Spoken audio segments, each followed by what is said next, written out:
Hey there, welcome back. I did have an opportunity to investigate how the scrolls of genocide work. I'm getting hungry.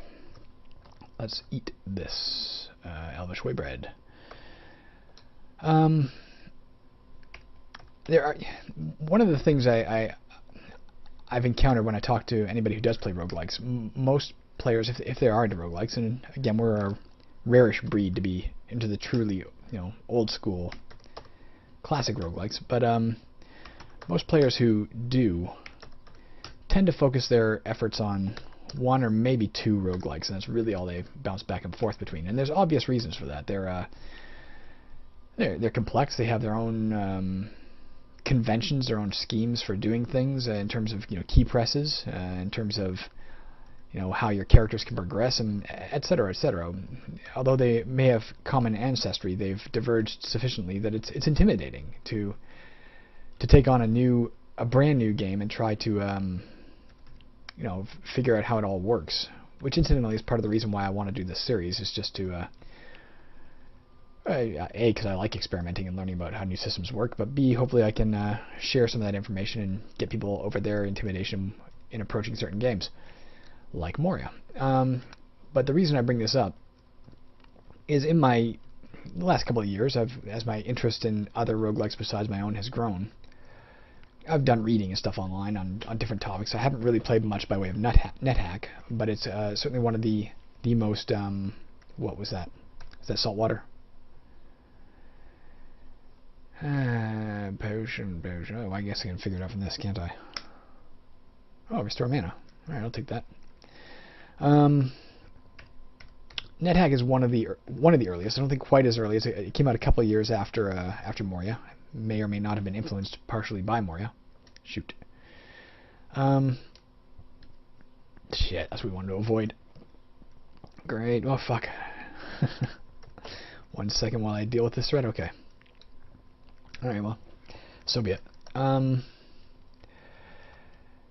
But it is a very, very, very popular game, and as I understand it, extremely, extremely complex. I've been very intimidated to approach it. That's why I haven't played much of it. That said, over the years, I've read the odd thing or two about it, and one of the things I think I've absorbed through those readings is about the vaunted Scroll of Genocide, which in that game, as I understand it, don't quote me on this, if you find it, when you cast it, you type in the name of a monster you want eliminated from the game, and it's permanently eliminated from the entirety of the game. Like, you'll never encounter another one. If you keep playing for 1,000 hours, you won't encounter that monster. But according to... I couldn't find the information on Scroll of Genocide in... Fuck me, I'm getting hurt here.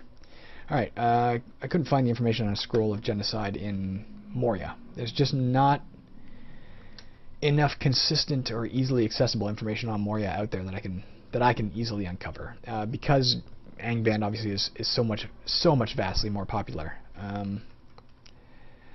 But that said, a lot of the information you can gain from Angband forums applies to Moria, since Angband is an evolution of Moria, a very direct descendant of Moria.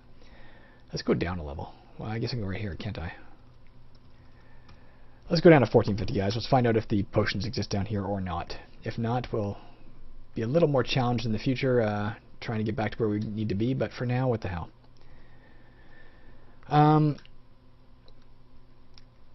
Anyways, in looking it up on a forum for Angband, a Scroll of Genocide is much weaker in this game than it would be in NetHack. In this game, as far as I can tell, it eliminates all... You press in the letter of the monster you want eliminated, like we did A, so that would have been ants, but it just eliminates them from your current level. So it'll kill them all on the level, but it won't do anything else. Also, apparently your character takes damage directly from doing so. You take a certain amount of damage per monster eliminated in that way. So it's a far weaker spell than it is in NetHack, but interesting nonetheless. So good to know that exists. Incidentally, because again, as I've read through the years about different ideas in other roguelikes, I sometimes adapt ideas where I can. There is an event in Caverns of Saskazian 2 called Extinction. Events are things that pop up in the game that you can't control. They just happen. They're scheduled to go off at certain times usually, and then they go off. But there's so many of them. Encountering any given event in any game is unlikely. Young White Dragon should be no problem for us. Famous last words, perhaps. Let's make sure we are using our sword. Yep. Shit, what's coming? We need to get rid of that thing, actually. More importantly than the dragon, even. Where's the diagonal for it? 1, 2... 2 over to my left. If we go 1...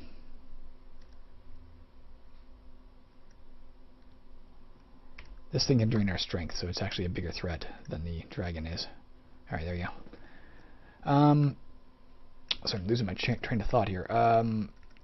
Yeah, in Caverns, the events are things that just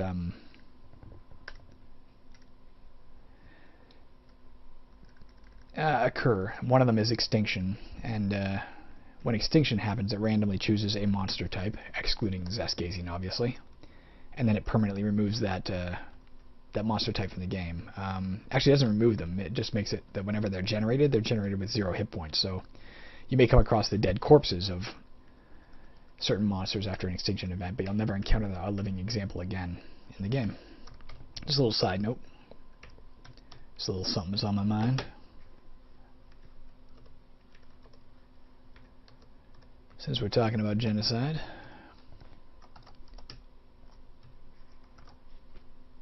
What are you? Gotta be a little careful here, of course, because we are in the deepest we've ever been, 1450. We've never been this deep before. I don't know what to expect.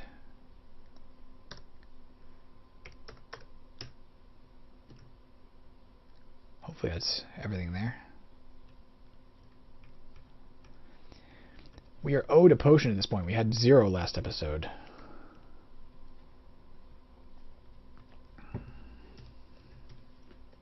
Gotta rectify that.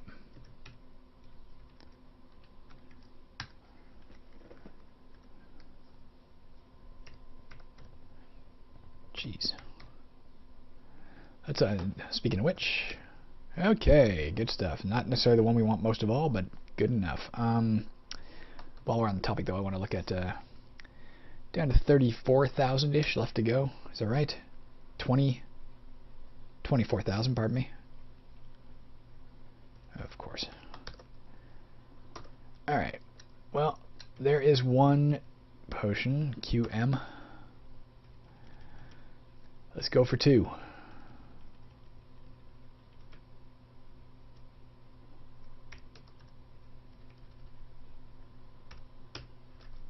Can't remember if we've done these detections here, so let's do it again. Okay.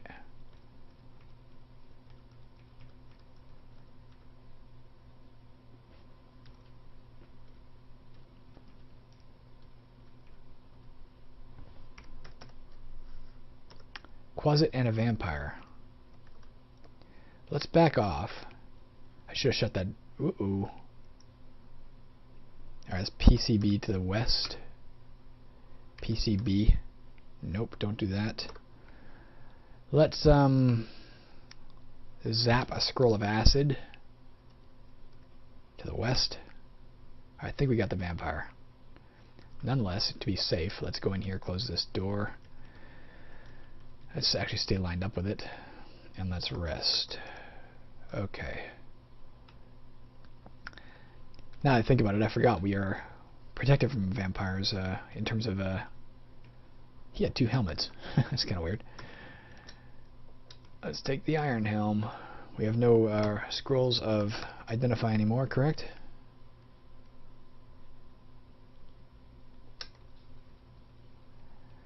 Yeah, we could have been protected from him with our protection from evil spell. I forgot that. I'm still afraid of them based on that initial encounter I had with them when I couldn't protect myself.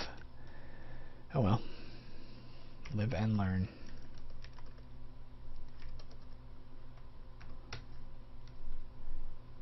What are you? Nothing.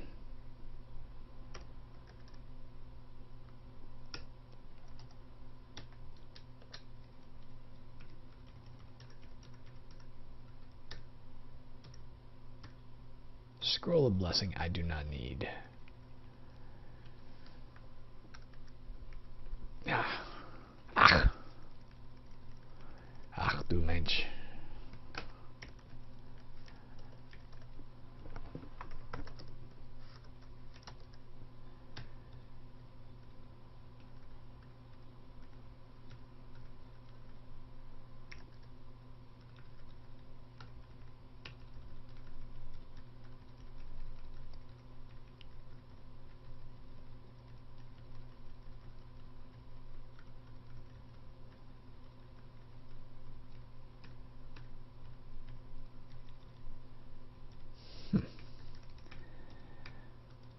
Find me something. Come on. Come on.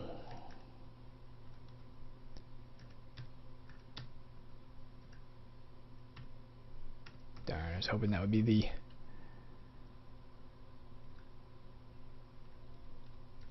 My my attention is drawn here to the to my phone because my wife, who's my co-producer in my feature Red Spring, is both tweeting as herself and tweeting as Red Spring, and I want to know what she's tweeting about. Slime mold. Let's drop the iron helm for a second. Let's eat that up. Just for the sake of getting food in our stomach. Takes 2 seconds. I don't know if we've cast anything here. Obviously we hadn't cast detection prior to this.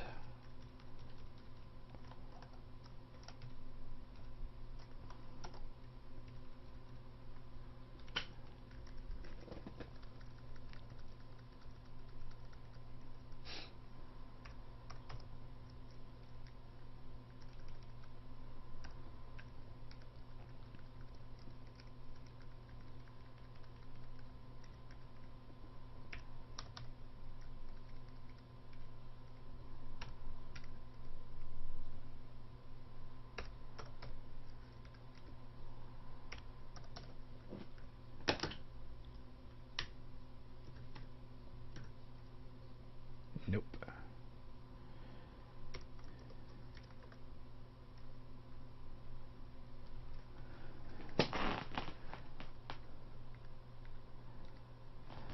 Alright, more detections.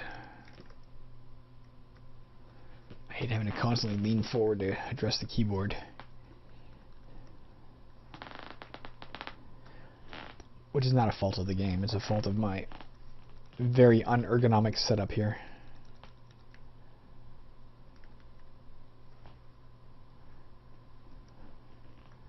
Got this pretty, attractive cherry wood desk here that, looks nice. It was my wife bought it for herself many years ago, and then had no more need of it. So I basically got rid of my old crappy desk, which was giant and slightly painful to use, and adopted her desk, which is better. But the tray on which the keyboard rests can't pull out sufficiently far to let me, both rest my hands on the desktop, or my forearms on the desktop, and type, while at the same time, am I doing this wrong? No, I got it. Okay.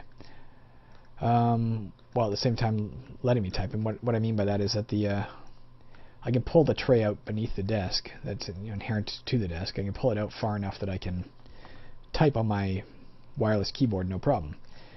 But to do that, I have to pull it to the edge. I have to pull the keyboard to the edge of the tray, basically, and therefore I can't rest my arms on the extending tray, which would give me, I think, a perfect position to relieve any pressure on my hands here that I complain about so frequently. And if I put the keyboard further back on the tray, then the actual overhang of the desktop proper, the actual desktop that hangs above the tray, is in the way of my rising knuckles to hit keys. So if this thing could extend another 5 inches or so, it'd be great. That's what she said. Rest.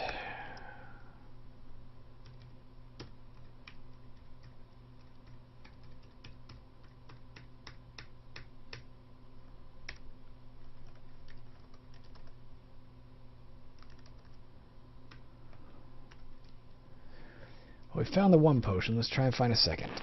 We can do it. Still got half an episode to do it. 2 potions to make up for the last episode. Fuck. And that is why I shouldn't be bashing down doors, but should instead be trying to open them. Interesting. Let me just look at that. Well, there's something interesting to note. It breathed acid. It didn't, inflict it via combat. It did the thing where it breathes and the asterisks that represent the damage pattern of the acid appears. So an extended area effect weapon. And there were doors here. The doors are gone. So acid also apparently destroys doors. Again, nice little tiny touch, but I like it. Anything that gives the game a bit more depth and flavor, I think is great. I just wish, to me, that sort of thing has to be, even something so simple as that acid can destroy, doors, needs to be mentioned in the manual. You need a section on acid that details every single thing that it can do, unless you're going to explain it in-game via tooltips or something.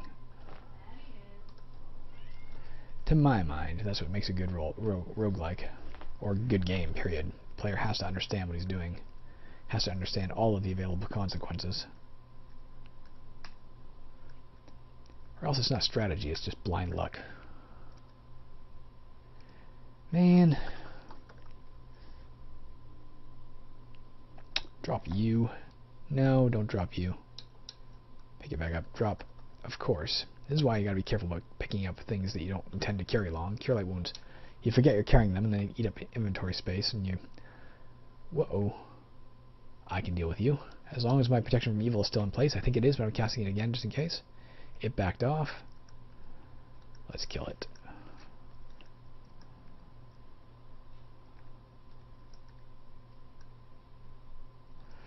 Be a potion. Nope.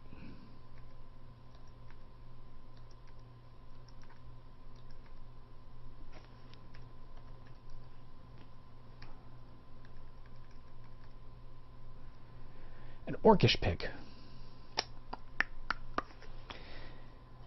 I think I've got to at least consider carrying this. I've been having a great deal of fun looking it up online. Sorry. Orcish pick, Moria, Beej's equipment list. It should show up, I think. Beej, Moria. Here we go. And where do I find this shit, man? Where's the item list? Sure. Pick. Oh, for God's sakes. Let me look up Noma's shovel. Moria. Alright. For some reason, Orcish pick didn't show up. Orcish pick. It has a dig of 2. I mean, the bottom line is, although it weighs 18 versus my shovel, which only weighs 6. I was going to say the bottom line is I really should make the switch. If we find a dwarven pick, maybe I will. Should I do it? How's my character? I mean, there comes a point at which you have to weigh, are you in any way jeopardizing winning the game? In service to, yeah, I'm going to do it. In service to, selling a silly story. Shovel, you have served me so well. I can't carry it? Oh, okay, that's fine. We drop this. But this should let me dig a little faster, as I understand it. Shift X again, wield V. Like, carrying that thing just for the sake of the story is kind of silly. Let me say a proper goodbye, though. I'll chant the rhymes. Here we go. Goodbye, worthy shovel. Fare thee well. And there goes the last piece of equipment we carried with us since episode 1.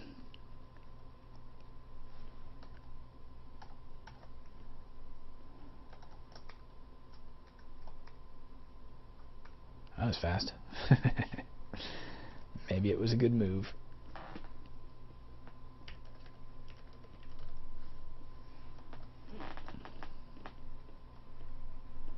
Does seem a little faster. I mean, I don't know if that's a multiplier. Like, does it dig twice as fast? I guess the old one was +1. I shouldn't be doing that. I should be opening lock. So I don't get what happened with the dragon bat again.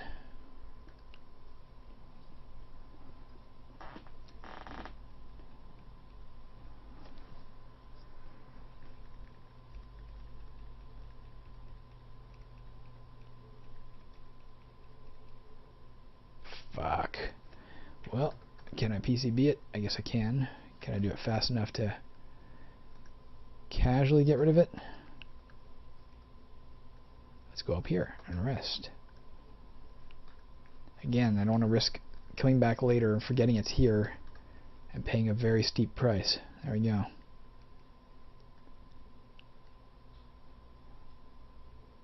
Let's go up this way.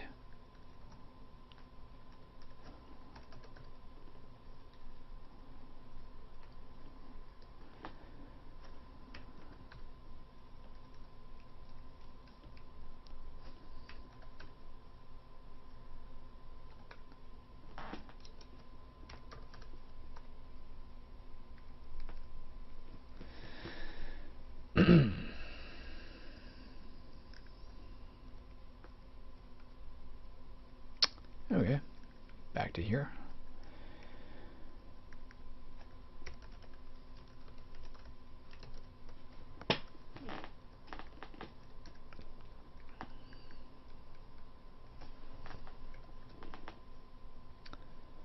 Nothing.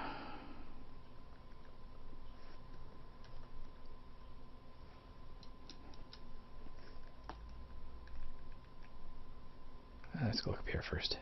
Nope. Then, whoops, I don't know what I just ran over. Wanted polymorph. I think we're going to steer clear of that for now.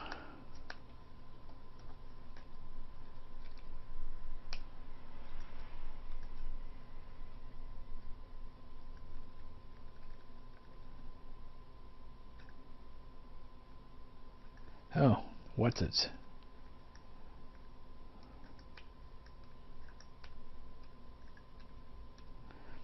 Lucky they spawned in a hallway. They can't. They don't have the freedom to really multiply. Yeah, it does seem faster. I mean, I feel an odd degree of sentimentality towards leaving that shell behind, which is an unusual amount of emotional attachment for an ASCII-based game that's all about random generation. But it'd be like wearing leather armor and be like, hey, we had leather armor since episode 1. We gotta keep wearing it. You gotta improve. You gotta innovate. I am, as a real life person, very resistant to change. So I consider this a breakthrough.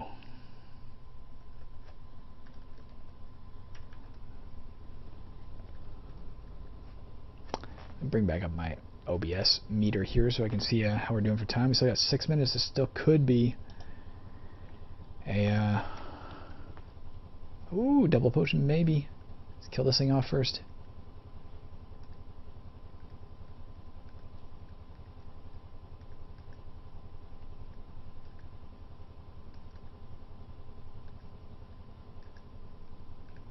Okay, that's a beautiful thing to find. That's the one we want most of all, really. Should I remove... let me drop something else for a minute. Drop this Amulet of Wisdom. Go 1 north. We're going to take off our current Amulet of Wisdom, just so it lets us... well, for 2 reasons. 1, I want to see better how much wisdom we gain from this. 2... although I doubt it's true, I'm afraid that maybe it would only give us... We had 18/93 while wearing the amulet. I'm afraid it might only give us like 0.07 wisdom because it thinks that's maximum, you know? So let's make sure we can get the maximum amount, just in case the programming is that poor. I don't think it is, but there you go. So we got 0.8 out of it. Now we pick this back up. Whoops, we can just wear it, rather. Wear you. Puts us at 18,100. We have maximum wisdom for the moment.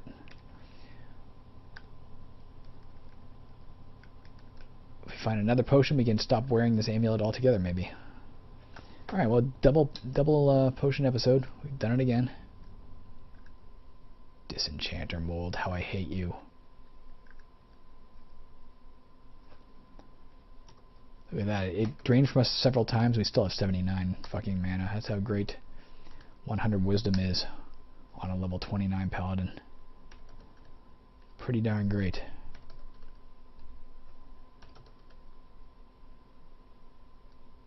How do we hide? Yeah, nothing I can do about that.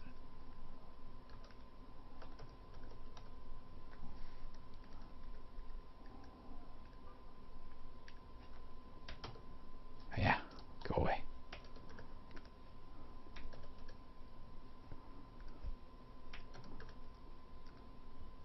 Goodbye, Disenchanter mold. Trouble me no more.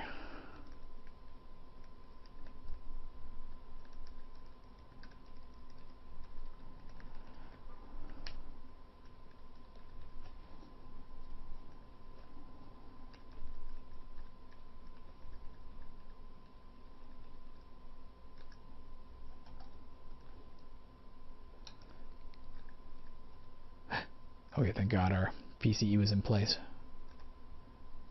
Don't want no ring of weakness. Oh, let's PCB this guy too.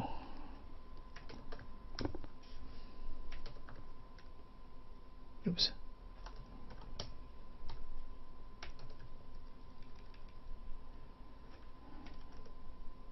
Alright, back out of here. We done on this level?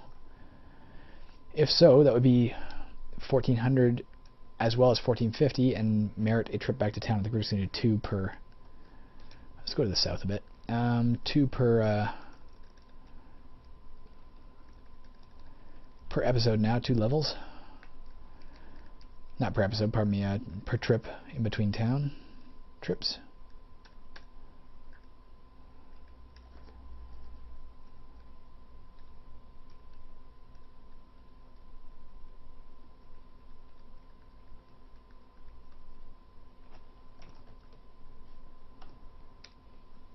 Oh. Giant fire bat. It implies to me our hypothesis about giant acid bats is going to prove true as well. Alright. I think we're going to find ourselves a staircase. No, we don't need to find ourselves a staircase, do we? We've got a minute and a half. Let's just do some quick exploring here. I think, though, that... let's just shift W it. I know it's our policy to stay on the... Oh, there we go, to the east. Our policy to stay on the level that we're on before ending an episode in case we realize in watching back the video that we missed something. I was about to say, but we have a minute and a half. Let's teleport back to town. But, no, we got time to go over here and explore this area. A couple of little areas we can check out.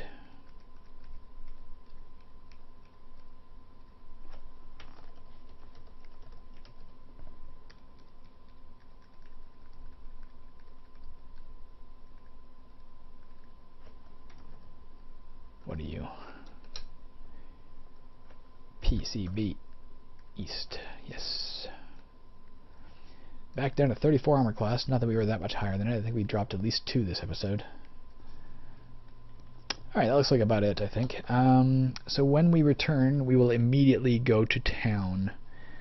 But I'll stay here in case I watch the video and they're like, oh damn, we left something up there. Or in case I second guess my decision to leave the shovel behind.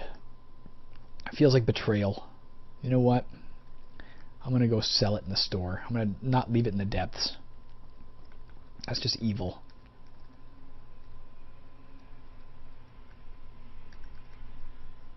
It did us so much good. Drop. What do I got here I can drop? Let's eat that piece of Elvish Way bread. I'm full. Alright, I'm going to bring it back to town to sell it. Some other awesome adventurer will be able to pick it up in his game. If you ever play a game of Moria and you find a +1 shovel, well, maybe it's this one.